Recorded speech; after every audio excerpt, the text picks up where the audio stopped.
Well, this gate seems like it's not closing properly. Well, show me what's going on here, Annie. So it's hitting the side here. Okay. Hi, neighbor. Does it remind you of anybody? Huh? Couldn't resist that. Anyway, this is Annie. We're in her backyard, and she was explaining about her gate here. It's actually kind of overlapping this post by quite a bit, by about 1.5 inches, hitting on the top.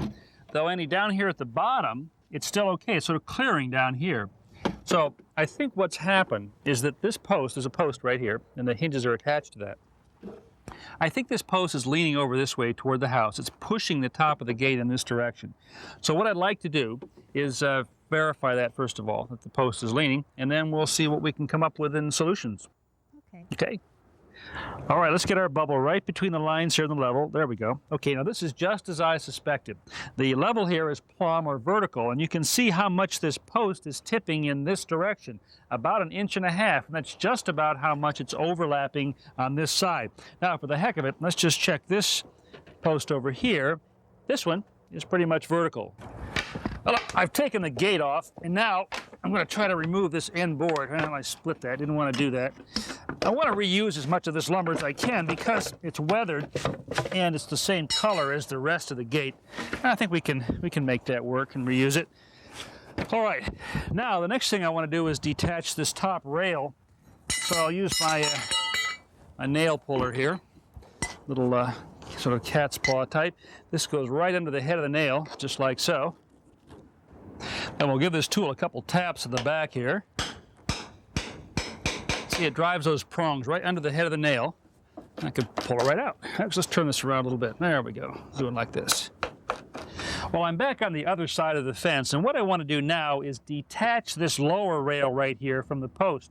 I'm going to use a hacksaw blade to do that. Now, this hacksaw's got a very nice feature. There's a channel right up here on the top, which allows me to slip the blade in like that, using this is a 24-tooth blade, I believe, or 18-tooth, I think.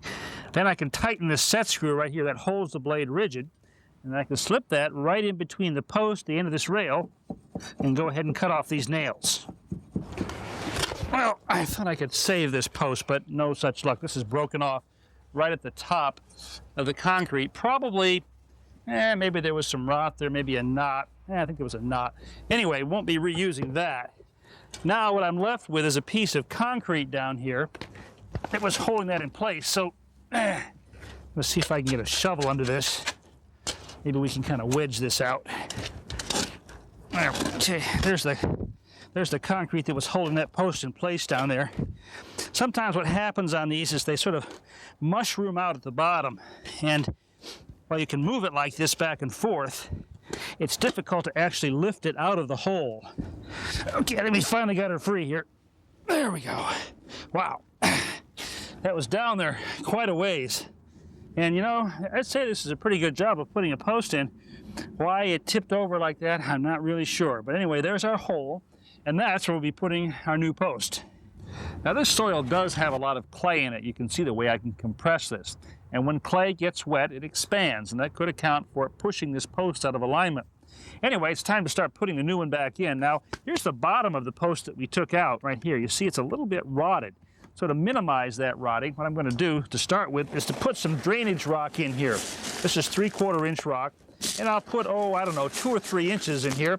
That'll allow the water that goes to the bottom of the hole to hopefully drain away from the end of the post. Well, here's our new post. It's a 4x4 piece of redwood, rough sawn.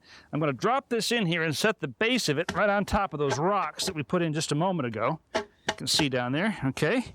And then this fence was constructed with this rail on top of the post. So I'm just going to draw a line right here. And this is where I'll cut the post off. Now to get a nice square cut on a big piece of lumber like this 4x4, it's usually best to carry your line around on 3 sides, top, front, and back, like this, okay, using a combination square. Then, as we saw, we can check ourselves to make sure that we, in fact, are cutting a square cut.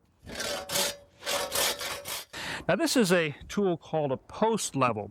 It just makes the job of leveling or plumbing a post a lot easier because you don't have to hang on to the level. Keeps your hands free. And I'm going to hook it on just with a rubber band like that. Now, see the string right here? This goes down to the other end of the fence and over here to the post on the latch side of the gate. It's very important that this new post I'm putting in be in the same plane as this post over here so that the gate will operate properly. So what we're going to do is adjust this so that the front edge of this post is just touching that string. And then we'll move the bottom of the post back and forth, watching the level now, to make sure that it is perfectly vertical or plumb, both in this direction and in this direction. Now this is fence post cement that I'm going to be, or excuse me, fence post concrete that I'm going to be using here. We're going to mix it in the hole. I'm going to fill the hole about halfway up with water. And that should do it. Okay, and then we'll pour this in. There we go. And so we've absorbed a good bit of that water. And then what I want to do is take a stick I've got here, you could use the handle of a shovel, and sort of begin to tamp this in and kind of mix that in the hole.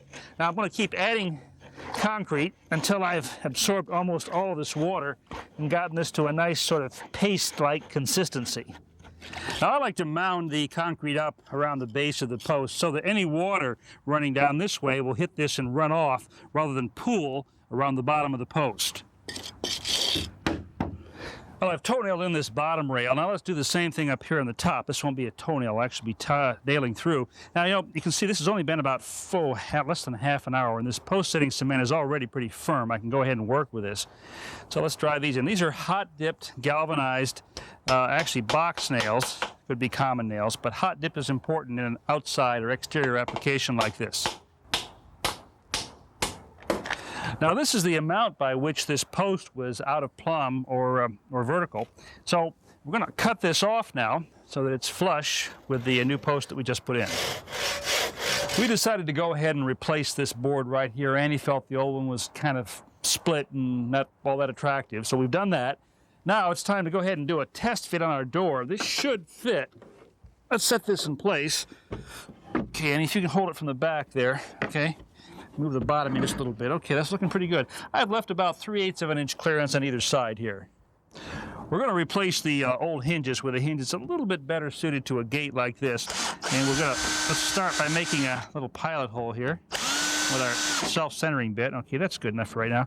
I'll change this over now to a little bit longer bit because the screws that we're putting in here are lag screws. They're about 2.5 inches long. So we want a little bit deeper pilot hole. There we go. So let's drive this in. Good. Now, we'll take our lag screw, which I have right here, and a socket wrench, and we'll drive these in. Okay, Annie, that does it. Why don't you go ahead and give it a try there. Swing it all the way open. There you go. Let it go shut. Perfection. Huh? Perfect. Nice? Good job. Okay. Well, hopefully that post will stay put there and you'll have many more years of a gate that works smoothly. Thanks a lot for having us over. It's a good project. Thank you. And if you've got a gate that's sticking, well, now I think you've got all the ammunition you need to make it work again.